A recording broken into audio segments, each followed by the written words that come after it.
Hello, I'm Paul Gray. I'm a professional geoscientist and exploration geologist. I'm here to tell you today about Poplar. It's an exciting British Columbia copper molybdenum porphyry located centrally in the province.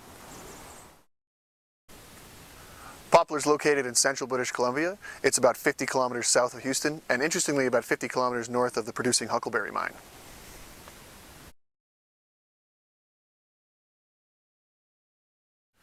The Nechako Plateau is particularly blessed with a number of copper molybdenum porphyry deposits.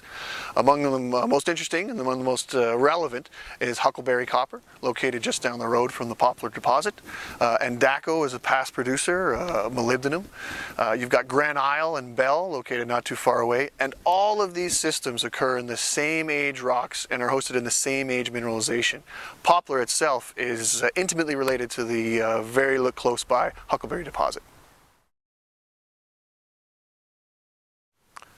The Huckleberry mine has been a producing mine in British Columbia for about 20 years. It came online in 1996 with a proposed 10-year mine life. We're now looking at 2021 that this thing's going to run through.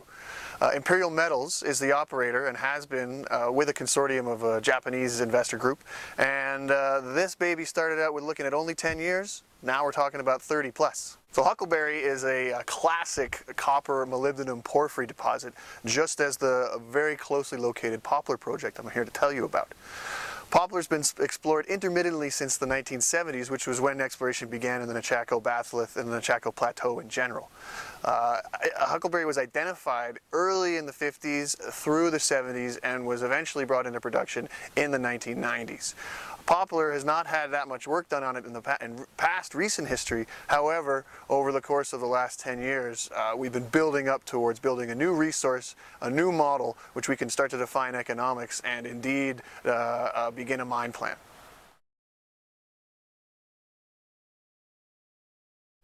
So let's talk about deposit models. Porphyries are a very interesting deposit to be studied, to be evaluated, and moreover to be mined. Porphyries occur when you have a large, hot mass of molten rock, which is never extruded from the surface, which is buried beneath the earth. As it intrudes what the rocks which are lying on surface, there's an enormous amount of hot water and heat that's generated. This hot water and heat brings a system of juicy material loaded with all sorts of minerals, the ones we're after specifically: copper, molybdenum, gold, silver, and all those related minerals. So as this intrusion occurs, the rocks are deformed and altered, which are hosting the mineralization and indeed are eventually extruded to the surface. It's these surface expressions of the mineralization which we these days key in on and try to target for our exploration evaluation. The Poplar discovery was made precisely this way, by identifying regionally anomalous geochemical signatures, following those up on surface with dedicated groundwork, and eventually drilling.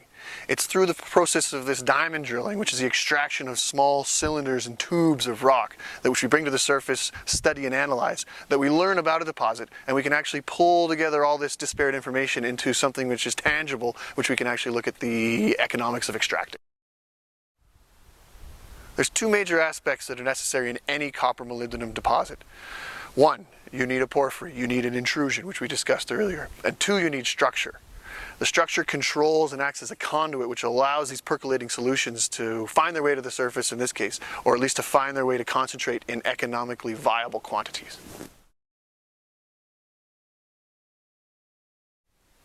The Poplar deposit contains a combined inferred and indicated resource of approximately 263 million tons of 0.3% copper, which boils down to about a 1.5 billion pound copper resource.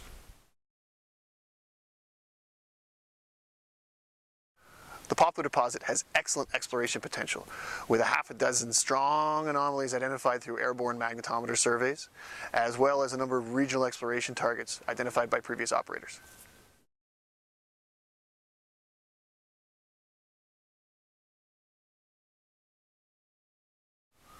These regional exploration targets at the Poplar deposit surround the main known anomaly of the Poplar deposit proper. Each one of these has its own geochemical and geological signatures, which lead us to believe these are strong targets for further drilling. Each one of these regional targets has the potential to be a deposit like Poplar unto itself. Picture a string of pearls, if you will.